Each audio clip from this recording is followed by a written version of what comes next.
All right.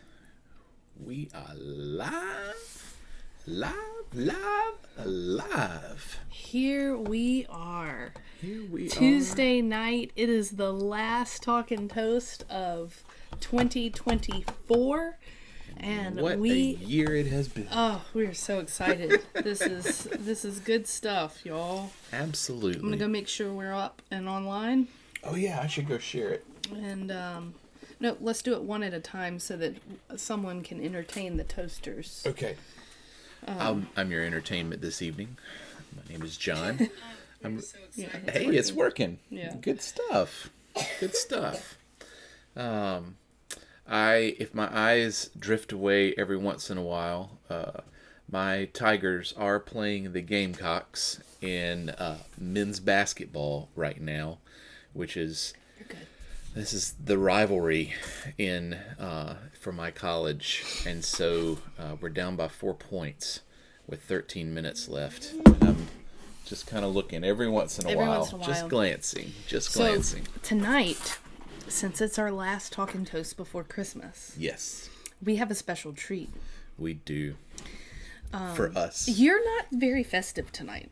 Well, I wanted to wear something Clemson because we're playing right now, and then this Saturday is kind of a big deal. Yeah, but I'm feeling very Christmassy these days. I'm glad. I listen to Christmas music all day. So, in celebration of the last Talkin' Toast of the year, we have the famous Tom and Jerry's, the famous in small circles, Tom and Jerry's. Small Midwestern Lutheran circles. Lutheran. And they're good this year. They are. You did great. You did Yeah. great.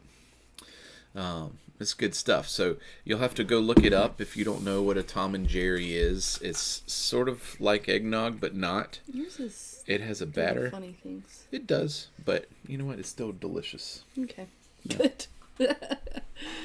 I think so. It's like 12 eggs, a pound of butter, and 2 pounds of sugar. It called for 3 pounds of sugar, but I couldn't put the third in. So do we need to turn that television off? I'm listening to everything you just said, and I'm paying attention. I said my eyes will glance every once in a while to see what's up there. Okay. Please don't do this to I me. was just Don't wondering- call me out on live No. Talking Toast thing. I prefaced it. I seem Let's to talk. remember. I seem to remember a time last year. We're when this talking and happened. toasting. Just stop. I think you said I won't do that again. That was last season, though. That was last season. This is the rivalry game in basketball. Just give me a little bit of a break. You were gonna go share it on social media. I was talking, and then I got. Welcome to Talkin' Toast, everybody. We officially started 8:28. So you have just a minute to grab a friend, grab a drink, and grab your friend a drink, but don't take your friend's drink.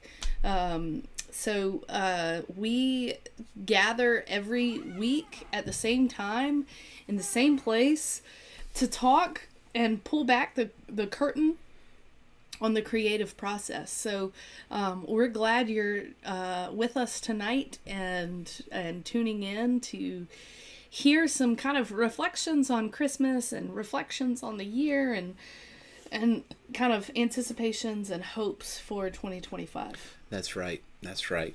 And so we're going to talk a little bit about 24-25. We're going to talk about this Talking Toast is an intro into our creative process, which is the homily process. But also this season of Advent, we have been doing one monologue from Ruth Bowling's book, Season's Greetings. Yeah. And so we're going to do that this week as well. And so we're really excited about talking about that. But first, every Talking Toast, and this is your chance to respond to us, to type back, to talk back, to make this a dialogue. We want to know what is sustaining you Then there may be some more questions throughout. There but, will be more questions Yeah, throughout. but what is sustaining you? What is that 808 beat? What is getting you through? What is the undercurrent? What is pulling you along? As Barbara Brown Taylor would say, what is saving your life right now? So, Katie, what is sustaining you? I think I'm excited. The thing that is sustaining me is the idea of some time off. I'm excited. We're going to have the first time off together from both of my jobs, but together where we don't like have a whole lot of programming happening, and we're just going to kind of be together. Yeah. And I'm super excited about that. I'm really excited about it too. So starting next Monday, I'm off for a little while, and it'll be good. It'll be good. I'm excited. And I'm kind of like giving into the Christmas excitement right now too. Yeah. I'm all in on Christmas, and like, I'm ready. Me too. We've It's had our gonna be tree good. up for like a month now. We have. Yeah, that was a pre-Thanksgiving thing for us, and usually the season is so busy. It's the nature of our work. This season's so busy, so we try to start it a little bit earlier so that we can actually enjoy it. And Enjoy it. I feel like it's been has not been as busy as usual. I feel like we've done a better job of like slowing down a little bit until last Sunday, but before Yeah, I was gonna say, last like, Sunday, speak for yourself. before last Sunday. And so this is going to be a week like that too. If you are in Baltimore, Catonsville especially, our church has what's called a Journey to Bethlehem on Saturday, which is a live nativity walk-through experience. It is really, really neat, and so we're going to be participating in that. And so we're really excited about that. So we want There to will be invite live you to that. animals. Yep, and you can come anytime between 6 and 8, and there will be live animals. Yep. There won't be any tigers. There won't be any longhorns, but, it's going to be good. It's going to be good. Yeah, so that's what's sustaining you. So what's sustaining you? What's sustaining me is bowl season. I am having so much fun every year around this time. I love watching college football bowl games. And for me, since the Army-Navy game happens the week after like the championships, that's kind of like the kickoff for me. Yeah. And there's actually a bowl game that day. The Cricket Bowl, which was the HBCU National Championship, took place at 12 o'clock. So anyway, I'm just having a really, really good time with all the different bowl games. Throwback to the time that I ran into Ludacris in Centennial Olympic Park in Atlanta. What did you holler out at Ludacris, Katie? I said, "Luda!" Yes. and walked away. Yes. It was embarrassing. So, yeah, that's what's sustaining me. And so this is our last Talking Toast of the year. And so you've got some questions. And we still need let us know if the chat is working at some point. We've got people on. We've got people on. Good. So yeah, please share what's sustaining you. And then we also have some questions, right? Tell me. Yeah, so one of the cool things that happens at the end of the year is it's kind of an automatic time to reset and reflect and think about where you've been and where you want to go. And if we're being honest, I think that there's not enough space for that in our world. We live in a very fast-paced world, right? Mm-hmm. We live in a world that doesn't do a whole lot of reflecting on our past and prepping for our future. It is a lot of just responding. Mm-hmm. And so we want and think that this life of spirituality that we're trying to cultivate, whether it's in the church or out of the church for you, but this life of spirituality is a life that requires of us some reflection, right? Like how we're doing on certain things and how we're doing them and how we want to be doing them. So I think that it would be most appropriate to begin our last Talking Toast of the year by excuse me, by looking back and thinking about the things that that we learned this year. Yeah. So what's something that you learned this year? I did not see that full question until we just came down, so I'm going to need a second. It seems like there's something on your mind that you learned this year. Would you like to go first with this one? And friends, if you have something that that you've learned this year, it doesn't have to be through Talking Toast, but something that's been influential in your life, yeah, share. So what's something you've learned this year? You know, I think I've learned a lot about how people work. And what I mean by that is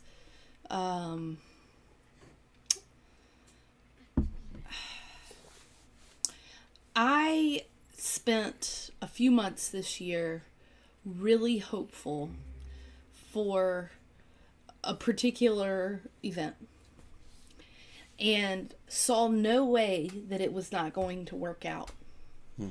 And people surprised me. And yet I'm not surprised. The election. Sorry, you were talking. You were so many like descriptors, but no like in detail, and I was like I couldn't follow.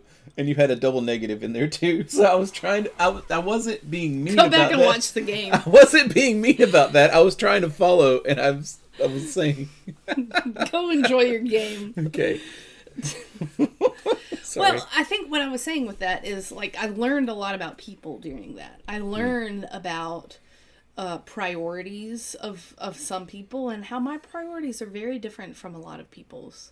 And the role of the economic kind of anger that some people have outweighs the responsibility to others, to neighbor, and in some way contradicts the responsibility to neighbor. And that was a hard learning. I mean, I think there were a lot of people in 2016 who had a similar learning. And,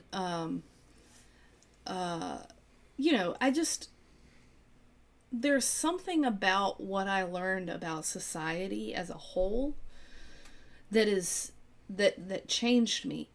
And at the same time, I also learned about the power of the local.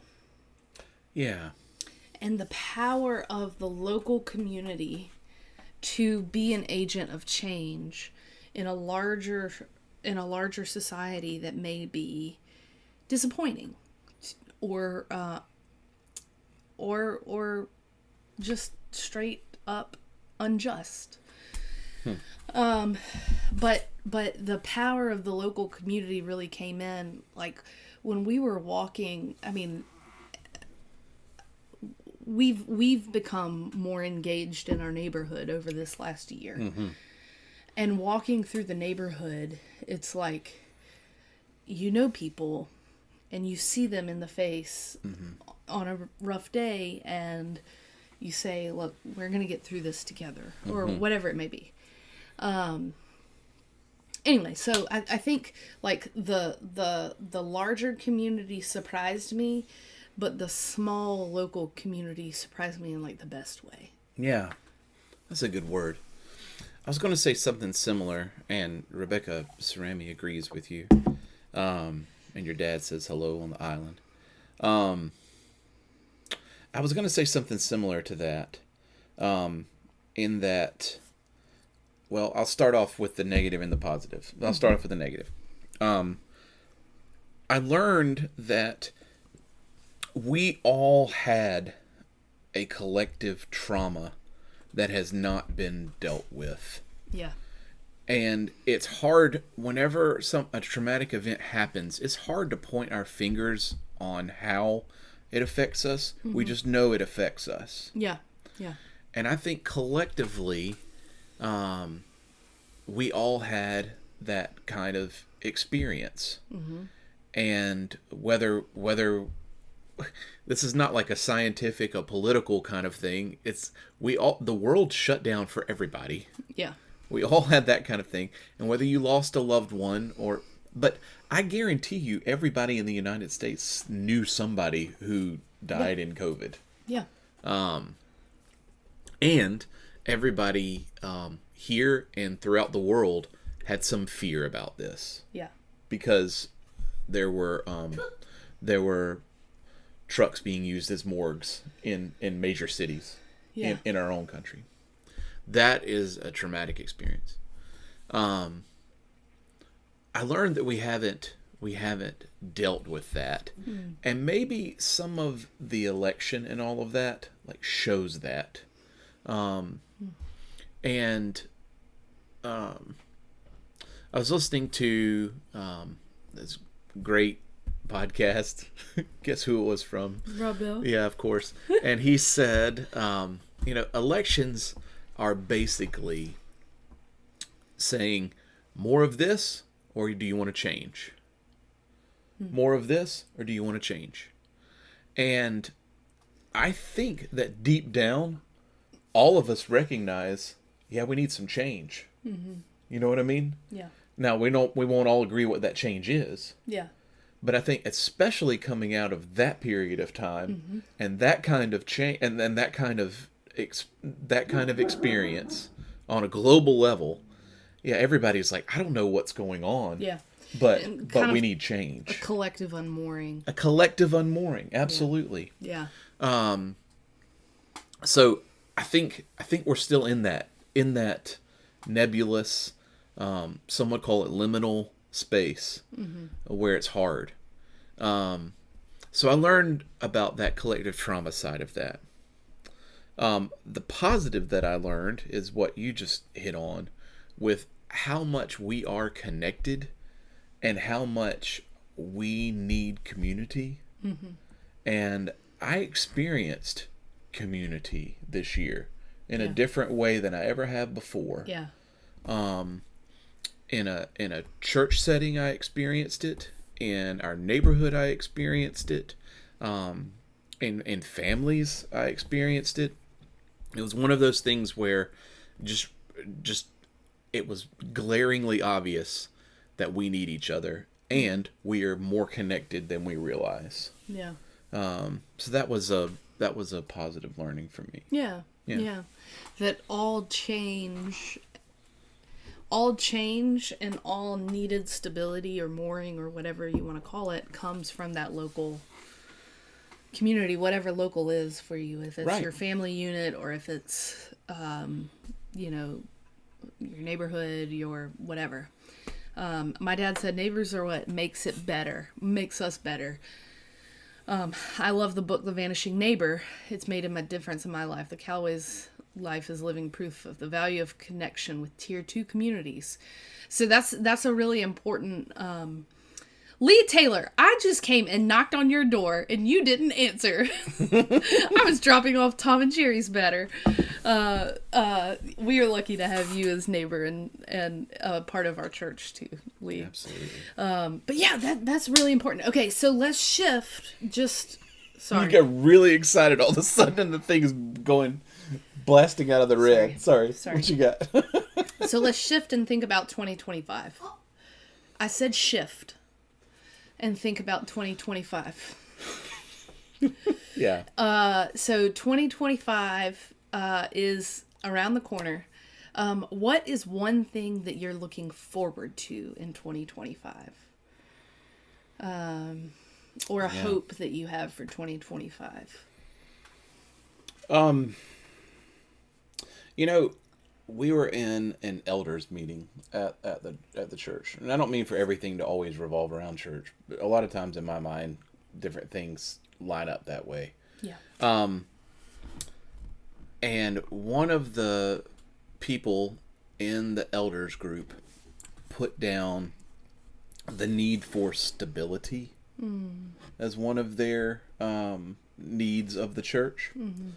And I've been thinking about that in my life and thinking about in the next year, what are ways that what do I need to do in my own life to not feel that responsive nature, but that that reactive nature, but more of that responsive? Like, how am I going to how am I going to provide stable footing for me in some ways, but then also in raising a child? Like, how to do that? And I think a new year gives a new opportunity for that, and I'm kind of excited about that. That was really nebulous out there. There are like little things that I'm excited about. That I could share, like you know, summer trips and different things like that. There are all those kinds of things, but I'm trying to figure out that stability side of things, like a groundedness. Yeah, a rootedness, a groundedness. Yeah. What are you excited about for 2025? That's an interesting. I'll be honest and say that I haven't thought a lot about 2025. But I'll tell you that I have, over the last just couple of months, really become comfortable listening to myself and getting to know myself again. And I don't know if there was ever like an intentional like forgetting who I am or any of that like kind of thing. But you know, ourselves, we recreate ourselves over and over and over again. That's life, right? But I'm just really interested in who I am today and who I'm going to be tomorrow, and blessing that, and just curious about who that is. Yeah. The thing that I sent you this morning. Yeah. A friend of mine, who's a minister who kind of has this like online community, sent a Jamie May Kyson. I've never heard this person, but this is the quote: "To love someone is to attend 1,000 births of who they are becoming." Yeah. It's learning more about yourself, and maybe you're in the attendance of that too. Yeah, I'm attending to myself, and like it's weird because to me it feels like there's this new me that is being birthed in this process of marathoning. And I know that sounds really weird, but like I'm having to be in tune with my body in ways that I never have had to. And that itself is bringing up new feelings in me. Yeah. So I'm excited about that. I'm excited to like get to know this version of me. Yeah. Your dad said something that was kind of poignant. You are not raising a child; your child is raising you. And that's the truth. That's so true. That's the truth. There's this really and discovering more about ourselves in that too. Yeah, there's this really interesting podcast that I was actually just telling John about. That is Trevor Noah's podcast. It's called What Now? But one of his recent episodes back in October that I just got into his show. October. All of a sudden you're a Baltimorean in your accent. I just heard it. Back in October. I listened to this today, but it's called For Kids or Anyone Who's Ever Been a Kid. And it talks about like how kids are the experts in their lives because they're like living it, and they know what it's like to be a kid right now. So yeah, the answer is yes, she's raising me. But go listen to that podcast; it's fascinating. Yeah. Well, friends, feel free to share if there are things that you're looking forward to, things that you've learned. It's all part of it. Right? Yeah. It all counts. The hopes side and the learning side. It all belongs. It all belongs. Yeah, it all belongs. Everything is spiritual. Yeah. Well, so we are this Sunday. We are going to preach. I'm preaching. You're this preaching. Sunday. Yeah. You're speaking. Tell us a little bit about the the monologue side Yeah. of this. So just to orient you just a little bit, this is the last Sunday of Advent. So we have Advent 4 on Sunday, and then we have Monday. Tuesday is Christmas Eve. So really short week here, but we're going to end our series. We've been doing this series. No, actually, we're not ending it because we're going all the way to Epiphany. Never mind, sorry. But we're doing this series that's using Ruth Bowling's book, Season's Greetings, that is a compilation of letters from people who were there to Christians in the 21st century about what Christmas means to them. And so I'm going to be highlighting the voice of Mary. Because Mary's song is highlighted this week in this week's lectionary that John will be preaching on. The Magnificat. The Magnificat. The Magnificat. There you go. Grumpy cat. Grumpy cat. It says up to Snowgood. By the way, in case you're wondering. It looked like snow goo. Snow. Snow goat. Good. So, but this, I love this monologue because it does two things. It captures the risky joy of Mary's life. And I say risky joy intentionally together because there is a joy that she has, right? That you know, she is participating in God's story in this major way. There is this contagious joy in her. And actually, typically, Mary's song, the Magnificat, comes during the third week of Advent, which is the week of joy. But this year it comes during the week of love, which is interesting. But there's this contagious joy in Mary. But there's also this, like, underside, kind of scary side, this risky side. Yeah. This unwed teenage mother, which the teen part is, you know, not abnormal in that time period. But she is unwed. She is engaged to Joseph. She is supposed to be pure and, you know, all those things. And so the risk is in saying yes to this. Being ostracized. Being ostracized. The ostracization. Ostracization. Say emu. Sorry. She was emued. So, no, but there's the risk of being ostracized. There's the risk of losing it all. Literally, like, being stoned to death is a risk. And so there's this joyful risk to her story that Ruth writes, where she kind of compares herself to someone who's riding on the front row of a roller coaster. That it's that kind of like hold your breath because you're scared, but also scream because you're excited. Yeah.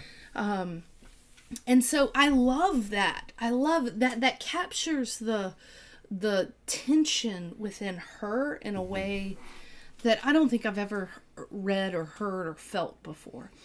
The other thing I want to lift up from this that I think is really important is that Ruth draws out in Season's Greetings that Mary's a prophet.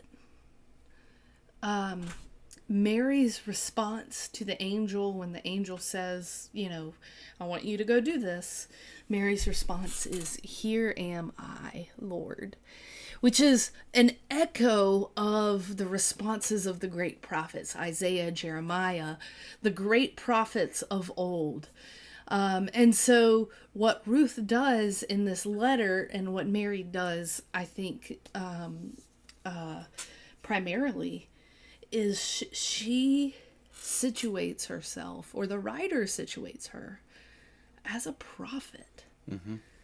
As a woman who is a prophet in the tradition of the prophets of old.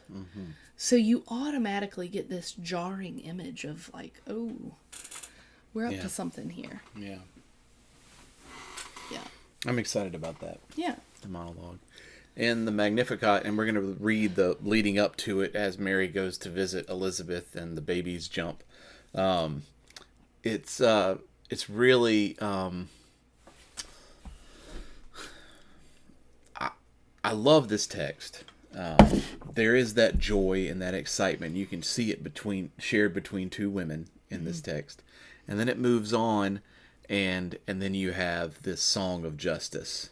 Yeah. And it says Mary says, or Mary proclaims, that kind of thing. But really, I feel like it should be Mary sings. Yeah. Mary sings joyfully. And in her song, it talks about the whole flip that's going to happen and how it's, and to me,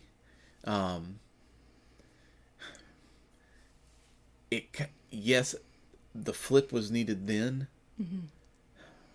And the flip is needed now. Yeah. But the arc of the moral universe, according to King, who was quoting a pastor in Chicago, the arc of the moral universe is long, but it bends towards justice. This flip is still happening, and we're still called to participate in it. Yeah.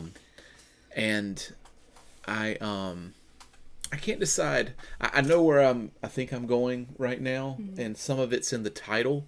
And if you've read the title of Talking Toast tonight, and and it's something meaningful to you, What's the title? maybe the title is "When I Find Myself in Times of Trouble, Mother Mary comes to me, speaking words of wisdom." And then I leave it off right there. Let it be. Yes, thank you. So I leave it off right there.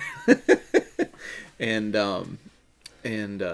so yeah, I'm excited about seeing where that takes us.